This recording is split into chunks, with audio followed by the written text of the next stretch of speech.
Assalamualaikum Ananda Solih dan Solihah.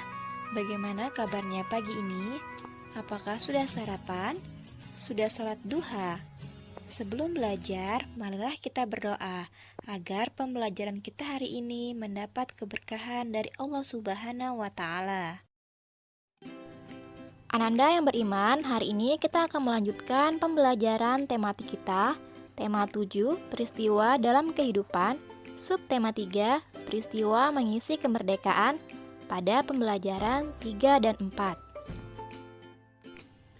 Adapun tujuan pembelajaran kita hari ini ialah siswa dapat memahami jenis-jenis surat undangan dan masing-masing bagiannya dengan tepat. Siswa dapat memahami sejarah lahirnya Pancasila dengan benar. Dan siswa dapat memahami sikap menghargai perbedaan budaya. Peristiwa-peristiwa penting dan membahagiakan yang kita alami dapat kita rayakan. Misalnya mempunyai adik di keluargamu, kakak yang melaksanakan hitanan, atau ayah ibu yang pergi haji. Kita bisa berbagi kebahagiaan dengan orang lain untuk merayakannya, seperti yang dialami Nisa. Minggu lalu adiknya baru lahir. Nisa sangat bersyukur atas anugerah Allah Subhanahu wa Ta'ala. Nisa berkeinginan berbagi kebahagiaan kepada teman-temannya dengan mengundang mereka untuk tasyakuran. Bagaimana ya kira-kira cara Nisa mengajak teman-temannya datang untuk acara tasyakuran? Tentunya kalian mengajak teman-teman kalian untuk merayakan kebahagiaan dengan sebuah surat undangan, bukan? Apa sih itu surat? Surat adalah suatu sarana komunikasi untuk menyampaikan informasi dalam bentuk tulisan pada kertas oleh satu pihak kepada pihak lainnya. Untuk itu, kita membutuhkan sebuah surat untuk memberitahu orang lain.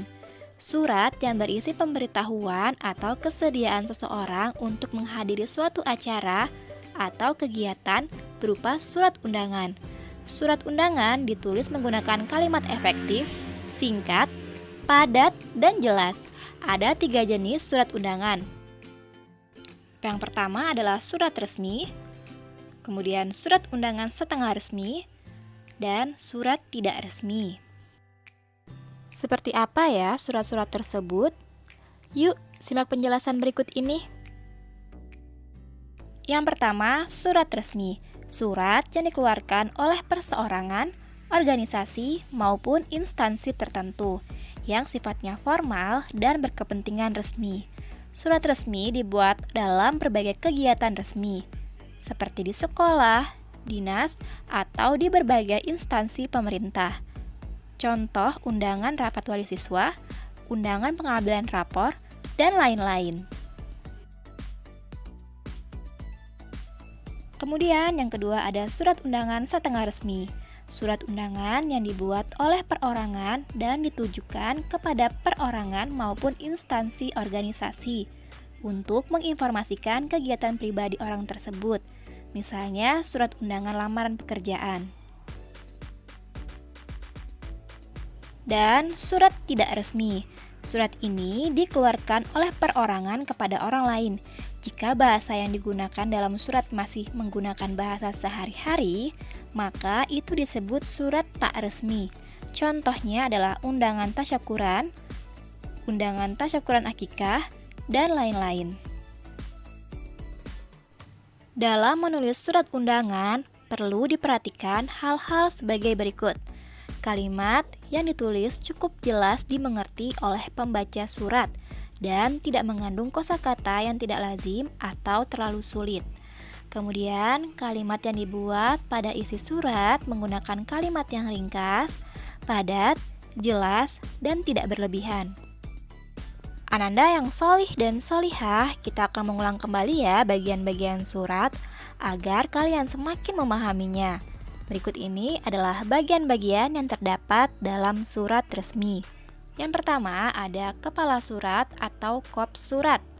Kemudian nomor surat, tanggal penulisan surat, lampiran, perihal, alamat tujuan, salam pembuka, isi surat, salam penutup, tanda tangan, dan nama penanggung jawab.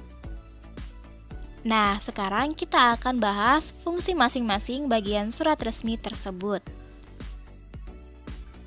Kepala surat atau kop surat. Kop surat merupakan identitas pertama yang dilihat oleh penerima surat. Adapun fungsi kepala surat adalah 1. Sebagai media promosi, 2. Untuk mengetahui alamat dan nama instansi, 3. Untuk memberikan informasi tentang jenis kegiatan atau bidang usaha. Nah, contoh dari kop surat kalian bisa lihat pada gambar berikut ya, gambar yang bergerak-gerak tersebut. Kemudian nomor surat. Penomoran surat pada surat resmi bertujuan untuk memudahkan instansi dalam pengarsipan atau penyimpanan data, kapan terakhir pembuatan dan pengeluaran surat, sehingga akan memudahkan pekerjaan karyawan atau pegawai dalam pembuatan surat berikutnya. Nomor surat berisi nomor urut, bulan, dan tahun pembuatan atau pengeluaran surat. Letak nomor surat biasanya di bawah kop surat di sebelah kiri. Nomor surat pada surat resmi ini memiliki fungsi antara lain untuk memudahkan pencarian kalau surat dibutuhkan, untuk memudahkan penyimpanan administratif, membantu dalam mengelompokkan surat sesuai dengan jenis isi surat. Contohnya bisa kalian lihat pada gambar berikut.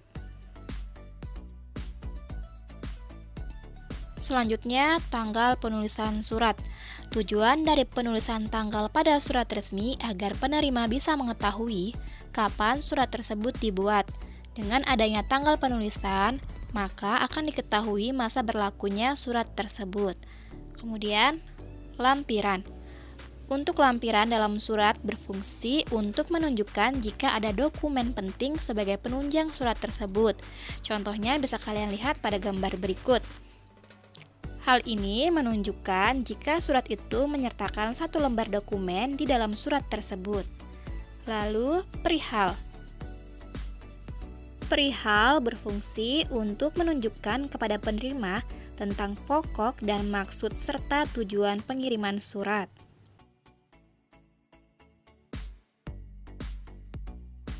Alamat surat. Penulisan alamat dilakukan sebanyak 2 kali. Yang pertama pada amplop surat dan yang kedua pada isi surat sendiri.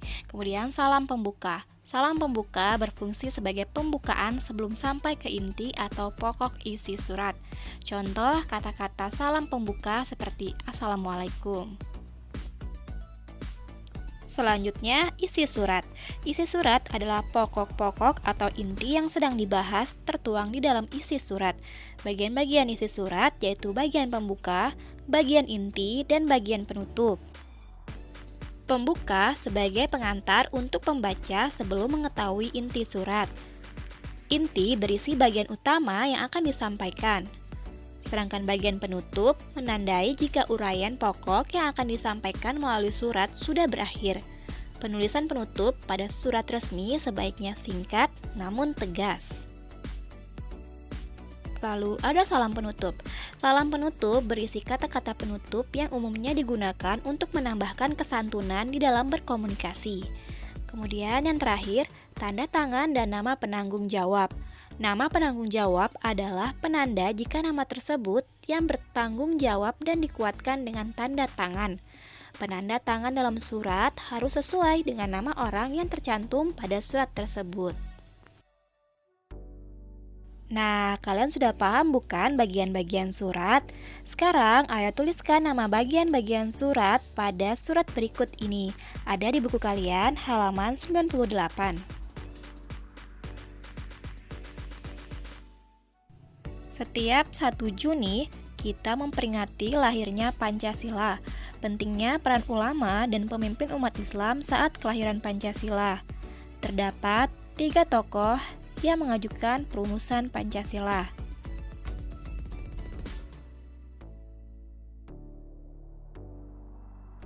Pada tanggal 29 Mei 1945, Muhammad Yamin mengusulkan 5 dasar negara, yaitu 1. Peri kebangsaan, 2. Peri kemanusiaan, 3. Peri ketuhanan, 4. Peri kerakyatan, dan 5.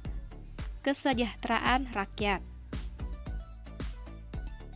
Pada tanggal 31 Mei 1945, Profesor Dr. M.R. Supomo dalam pidato singkatnya mengusulkan 5 asas. 1. Persatuan. 2. Kekeluargaan. 3. Keseimbangan lahir batin. 4. Musyawarah. 5. Keadilan rakyat.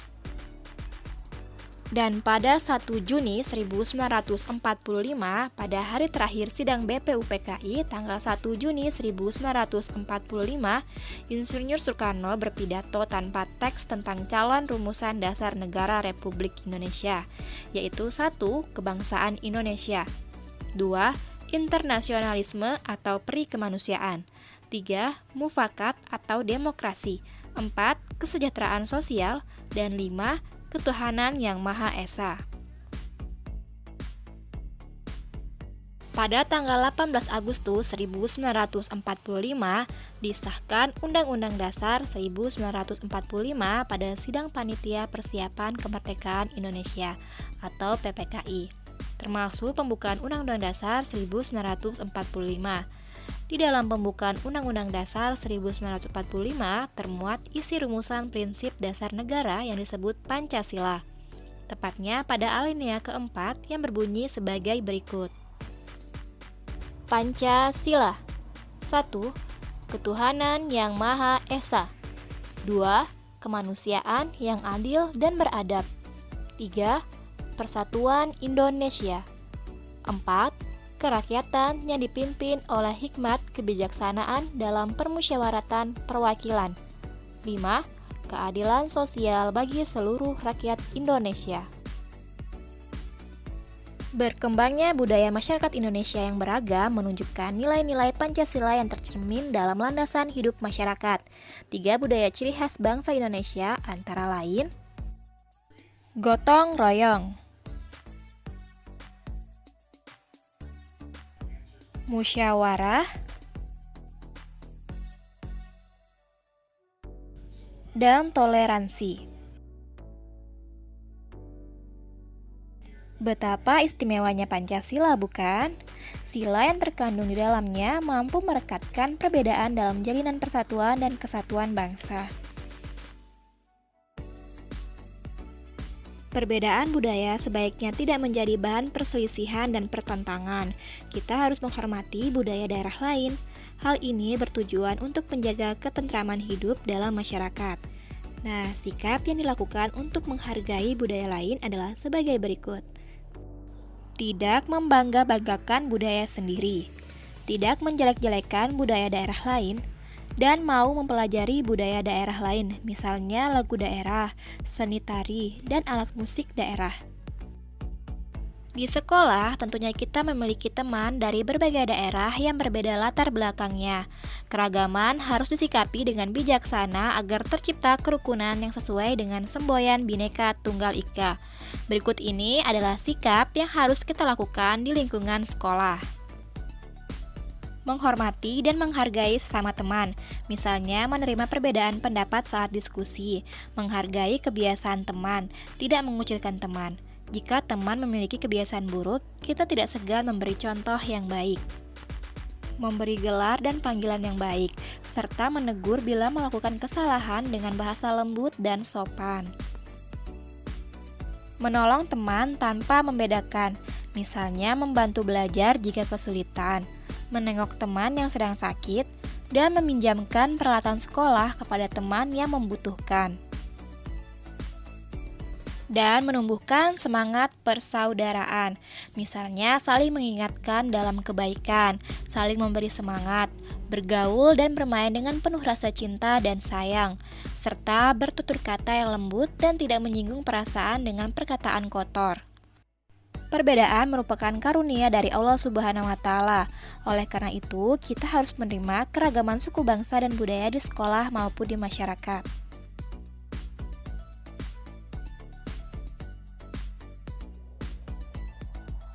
Nah, Ananda yang beriman, tugas kalian hari ini ialah ayo membaca pada halaman 99.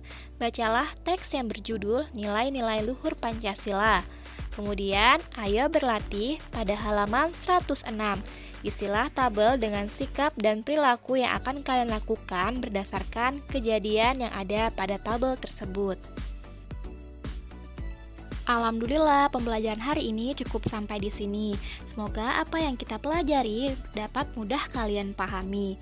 Nah, Ananda semua selalu ingat protokol kesehatan ya. Semoga Allah Subhanahu wa Ta'ala selalu melindungi kita semua. Ustazah akhiri, terima kasih. Assalamualaikum warahmatullahi wabarakatuh.